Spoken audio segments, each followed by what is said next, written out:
Hi, I'm Taryn, and welcome back to my audiobook channel. Today, we continue our magical journey with The Wonderful Wizard of Oz by L. Frank Baum as we step into Chapter 3, How Dorothy Saved the Scarecrow. Dorothy and Toto are now traveling along the yellow brick road, and along the way, they discover someone new who needs a little help and who may become a very special friend.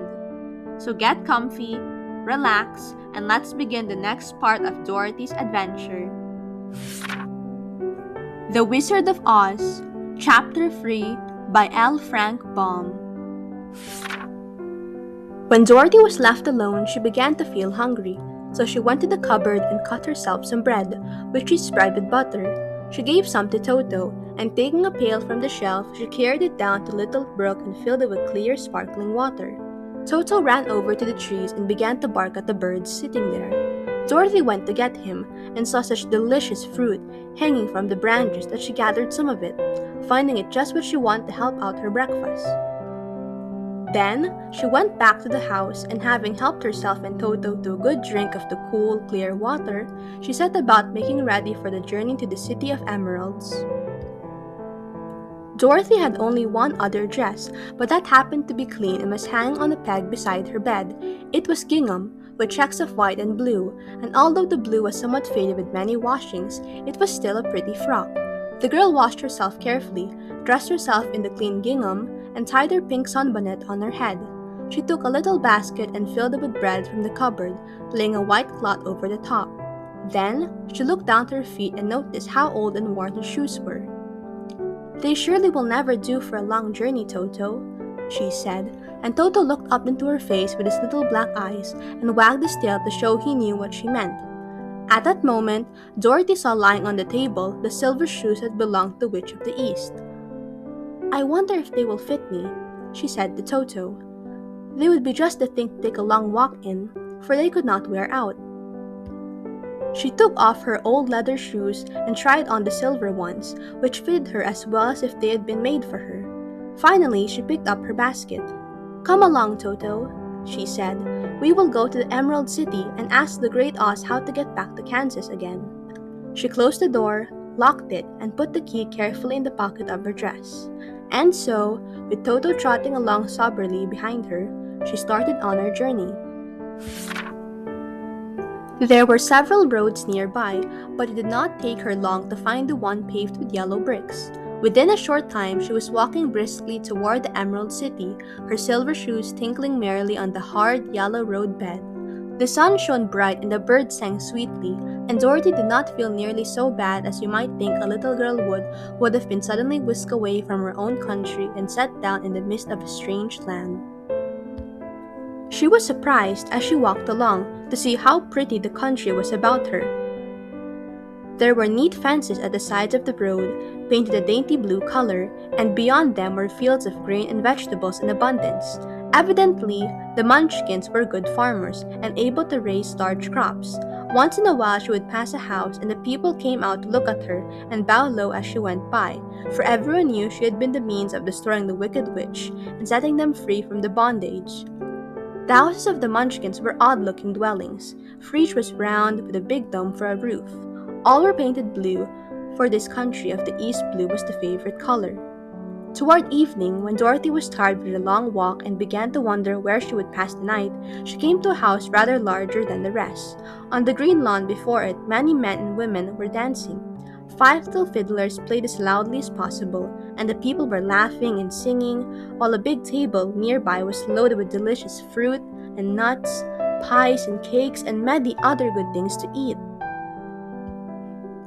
The people greeted Dorothy kindly and invited her to supper and to pass the night with them, for this was the home of one of the richest Munchkins in the land, and his friends were gathered with him to celebrate their freedom from the bondage of the wicked witch.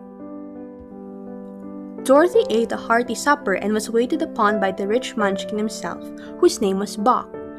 Then, she sat upon a settee and watched the people dance. When Boq saw her silver shoes, he said, "You must be a great sorceress." "Why?"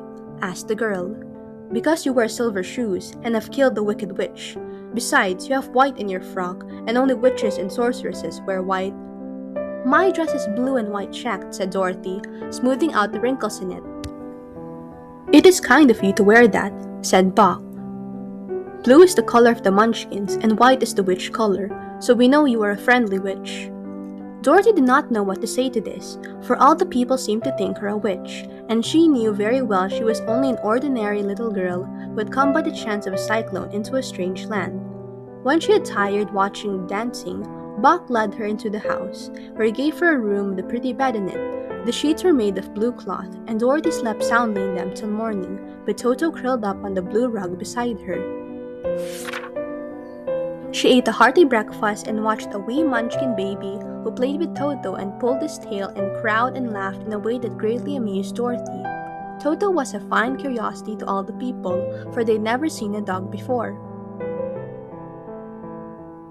How far is it to the Emerald City? The girl asked. I do not know, answered Buck gravely, for I have never been there. It is better for people to keep away from Oz, unless they have business with him, but it is a long way to the Emerald City, and will take you many days. The country here is rich and pleasant, but you must pass through rough and dangerous places before you reach the end of your journey. This worried Dorothy a little, but she knew that only the Great Oz could help her get to Kansas again, so she bravely resolved not to turn back. She bade her friends goodbye and again started along the road of yellow brick. When she had gone several miles, she thought she would stop to rest, and so climbed to the top of the fence beside the road and sat down. There was a great cornfield beyond the fence, and not far away she saw a scarecrow, placed high on a pole to keep the birds from the ripe corn. Dorothy leaned her chin upon her hand and gazed thoughtfully at the scarecrow. Its head was a small sack, stuffed with straw with eyes, nose, and mouth painted on it to represent the face. An old pointed blue hat that had belonged to some Munchkin was perched on his head, and the rest of the figure was a blue suit of clothes, worn and faded, which had also been stuffed with straw.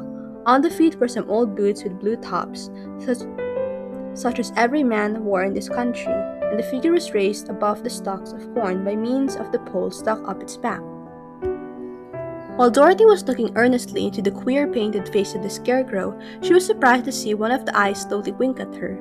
She thought she must have been mistaken at first, for none of the scarecrows in Kansas ever wink, but presently the figure nodded its head to her in a friendly way.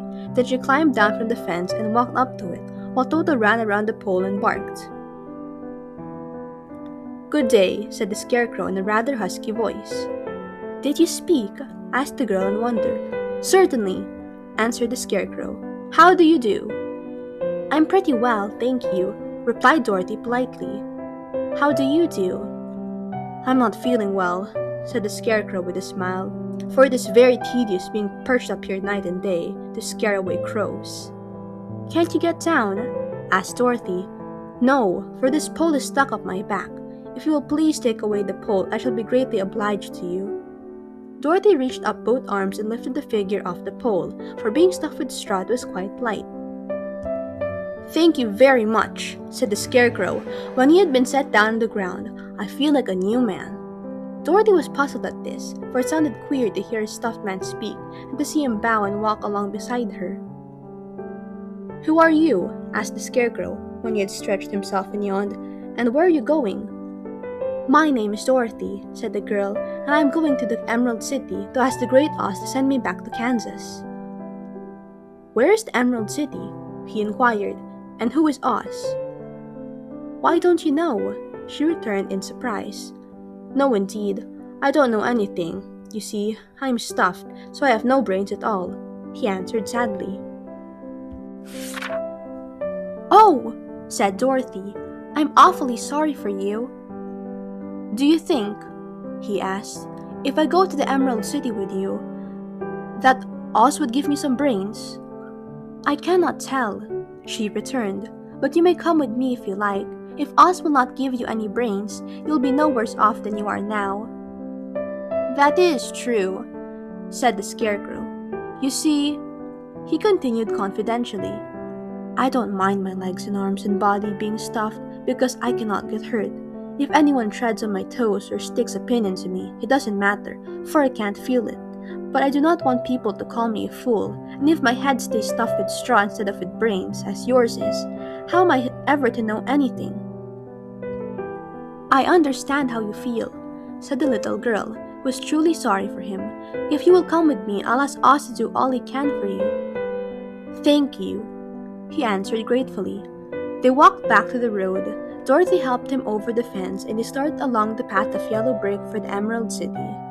Toto did not like this addition to the party at first. He smelled around the stuffed man as if he suspected there might be a nest of rats in the straw, and he often growled in an unfriendly way at the Scarecrow.